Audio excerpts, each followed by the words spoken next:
بسم اللہ الرحمن الرحیم۔ عزیز طلباء کرام، کل ہم نے صرف کا پہلا سبق پڑھا تھا، تو آج ہم نے صرف کا دوسرا سبق پڑھنا ہے، لیکن اس سے پہلے ہم نے جو پہلا سبق پڑھا ہے وہ سننا ہے۔ تو جناب آپ کل کا سبق سنائیں۔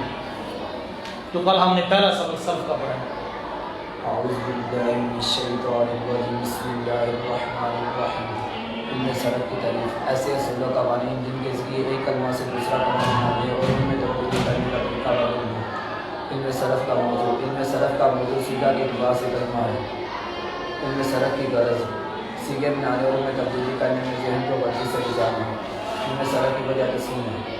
صرف کا لغوی معنی پھیرنا ہے، چونکہ اس علم میں ایک کلمہ کو پھیر کر اس کی مختلف صورتیں بنانے کے طریقے بیان کیے جاتے ہیں، اس لیے اس علم کو علم صرف کہتے ہیں۔ ان میں صرف کے واضح معاذ اسم مرحلہ ہے۔ فعل، فاعل، فعلت، فعلتا، فعلنا، فعلت، فعلتم۔ جی عبد الرحمن۔ اعوذ باللہ من الشیطان الرجیم، بسم اللہ الرحمن الرحیم۔ ان میں صرف کی تعریف ایسے اصولوں کو قوانین جن کے ذریعے ایک کلمہ سے دوسرا کلمہ بنانے اور ان میں تبدیلی کرنے کا طریقہ معلوم ہو۔ ان میں صرف کا موضوع صیغہ کے اعتبار سے کلمہ ہے۔ ان میں صرف کی غرض صیغے بنانے اور ان میں تبدیلی کرنے میں ذہن کو غلطی سے بچانا اور یہ تسمیہ۔ صرف کا لغوی معنی بولنا ہے، کیونکہ اس علم میں ایک کلمہ کو پھیر کر اس کی مختلف صورتیں بنانے کا طریقہ بیان کیا گیا ہے، اس لیے اس علم کو علم صرف کہتے ہیں۔ اس علم میں صرف کا واضح مواد بھی مسلم الحرار ہیں۔ فعل، فعل، فعلوا، فعلت، فعلتا، فعلوا۔ جی وقاص۔ اعوذ باللہ من الشیطان الرجیم، بسم اللہ الرحمن الرحیم۔ علم صرف کی تعریف ایسے اصول و قوانین جن کے ذریعے ایک کلمہ سے دوسرا کلمہ بنانے اور ان میں تبدیلی کرنے کا طریقہ معلوم ہے۔ اور علم صرف کا موضوع ایک صیغہ کے اعتبار سے کلمہ ہے۔ علم صرف کی غرض صیغے بنانے اور ان میں تبدیلی کرنے میں ذہن کو غلطی سے بچانا۔ وجہ تسمیہ صرف کا لغوی معنی پھیرنا ہے، کیونکہ اس علم میں ایک کلمہ سے دوسرا کلمہ ہے، کیونکہ اس علم میں کلمہ کو پھیر کر اس کی مختلف صورتیں بنانے کے طریقے بیان کیے جاتے ہیں، اس لیے اس علم کو علم صرف کہتے ہیں۔ علم صرف کا واضح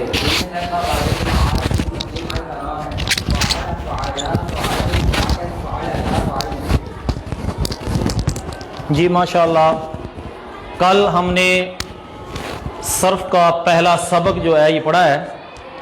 آج علم الصرف کا ہمارا دوسرا سبق ہے۔ دوسرے سبق پڑھنے سے پہلے ہم نے پہلے سبق پہ غور کرنا ہے۔ جن بھائیوں نے آج حاضر ہوئے ہیں، کل سبق میں موجود نہیں تھے، ان کے لیے بھی دوبارہ ہم بیان کرتے ہیں۔ علم صرف کی تعریف ایسے اصول و قوانین جن کے ذریعے ایک کلمہ سے دوسرا کلمہ بنانے اور اس میں تبدیلی کرنے کا طریقہ معلوم ہو، یہ علم صرف کی تعریف ہے۔ کیا تعریف ہے؟ تمام بھائی ساتھ میں بولیں گے۔ علم صرف ایسے اصول و قوانین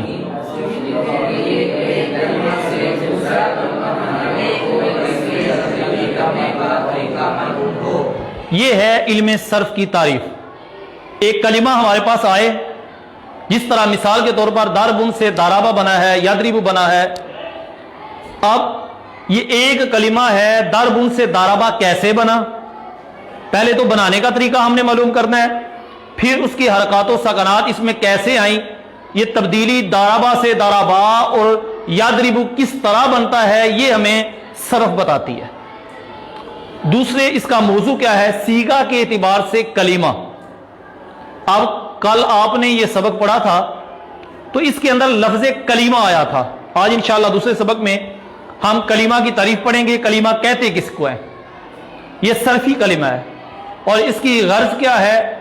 صیغے بنانے اور اس میں تبدیلی کرنے میں ذہن کو غلطی سے بچانا، اور اس کی وجہ تسمیہ۔ کوئی بھی علم حاصل کریں اس میں چند چیزوں کا جاننا پہلے ضروری ہوتا ہے۔ اس علم کی تعریف، موضوع، غرض و غائب اور اس کی وجہ تسمیہ۔ مقصد کیا ہے اس علم کا؟ وجہ تسمیہ صرف کا لغت کے اندر جو معنی ہے پھیرنا یا پھر جانا، چونکہ اس علم کے اندر ایک کلمہ کو پھیر کر اس کی مختلف صورتیں بنائی جاتی ہیں، اس لیے اس علم کو علم صرف کہتے ہیں۔ اب آج ہم نے یہ پڑھنا ہے لفظ کسے کہتے ہیں، کیونکہ کلمہ کی طرف ہم نے جانا ہے، تو کلمہ کی طرف جانے سے پہلے ہمیں جس چیز کی ضرورت ہے وہ یہ ہے لفظ، اور لفظ کا لغت کے اندر معنی ہوتا ہے پھینکنا۔ کیا معنی ہوتا ہے؟ پھینکنا۔ اور اصطلاح کے اندر لفظ کا معنی ہے ما یتلفظ بہ الانسان، انسان جو بھی تلفظ کرے گا، جو بھی منہ سے نکالے گا اسے لفظ کہتے ہیں۔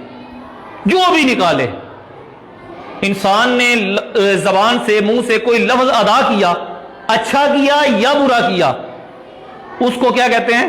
لفظ۔ ما یتلفظ بہ الانسان، لفظ کا معنی لغوی کیا ہے؟ پھینکنا، اور اصطلاحی معنی کیا ہے؟ ما یتلفظ بہ الانسان، جس کے ذریعے انسان تلفظ کرے اسے لفظ کہتے ہیں۔ اب لفظ کی دو قسمیں ہیں۔ لفظ کی کتنی قسمیں ہیں؟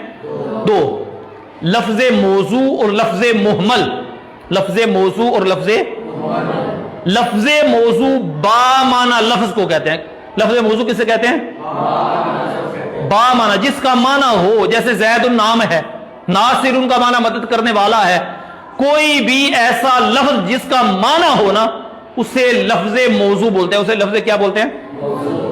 اور لفظ محمل دوسری اس کی قسم ہے محمل۔ کیا ہے؟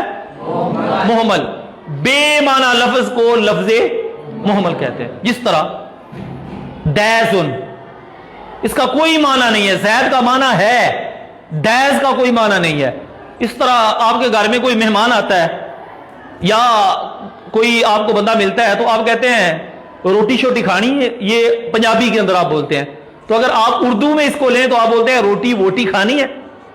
اب جو روٹی ہے یہ ہے موضوع، لفظ موضوع، اس کا معنی ہے، اور جو دوسرا معنی ہے نا روٹی ووٹی، اس کا ووٹی کا کوئی معنی نہیں، شوٹی کا کوئی معنی نہیں ہے۔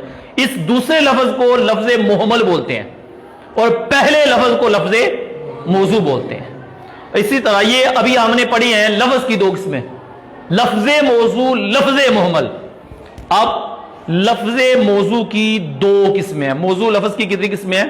دو، مفرد اور مرکب۔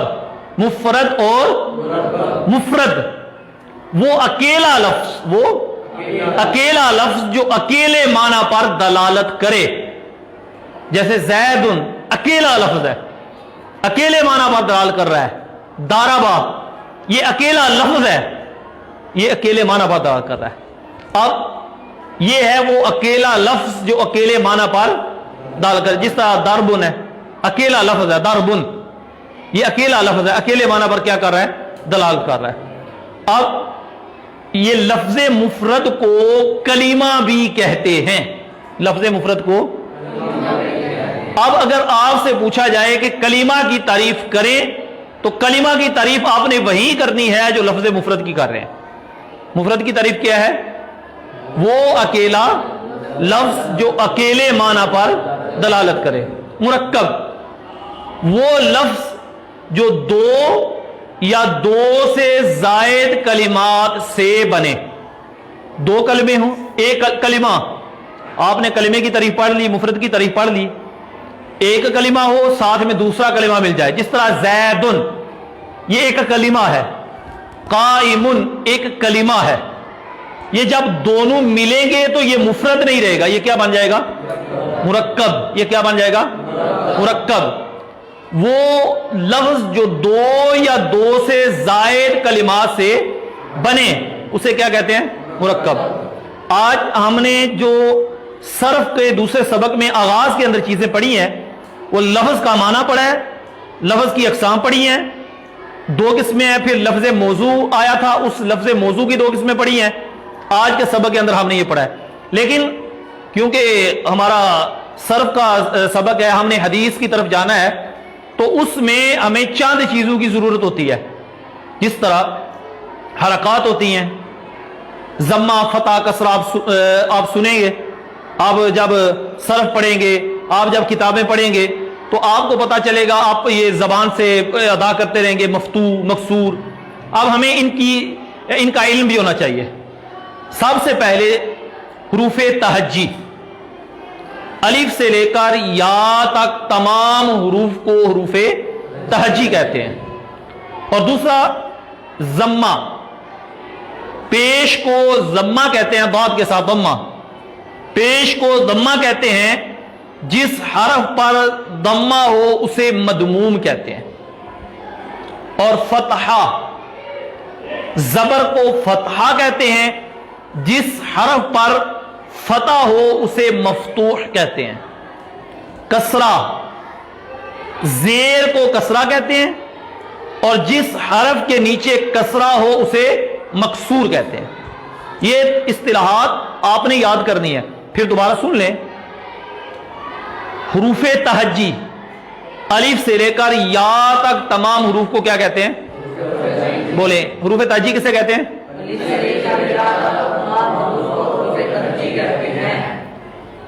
ضمہ، پیش کو ضمہ کہتے ہیں، جس حرف پر ضمہ ہو اسے مضموم کہتے ہیں۔ ضمہ کسے کہتے ہیں؟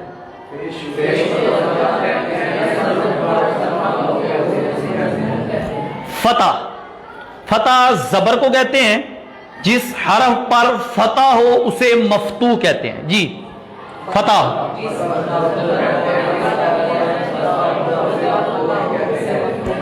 کسرہ، زیر کو کسرہ کہتے ہیں، جس حرف کے نیچے کسرہ ہو اسے مکسور کہتے ہیں۔ کسرہ، زیر کو کسرہ کہتے ہیں، آپ بولیں جی،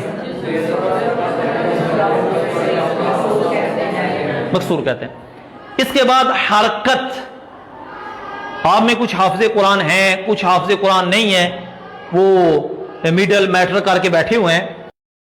یہ جو حافظ قرآن بن جاتا ہے اسے تو زبر زیر پیش اور حرکت اور ان چیزوں کا ضمہ فتح کسرہ کا پتہ ہوتا ہے، لیکن جو حافظ قرآن نہیں بنتا وہ آیا ہوتا ہے درس نظامی میں، تو اس کو جب ایسا لفظ کوئی آتا ہے، یہ حرف متحرک ہے جی، متحرک العین ہے، مفتوح العین ہے، مضموم العین ہے، مکسور العین ہے، تو اس کو سمجھ نہیں آتی۔ اس لیے سب سے پہلے ان چیزوں کا جاننا ضروری ہوتا ہے۔ اب حرکت، زبر زیر اور پیش کو حرکت کہتے ہیں، زبر زیر، اور جس حرف پر حرکت ہو اسے متحرک کہتے ہیں، جس حرف پر۔ اب حرکت کی تعریف بتائیں جی۔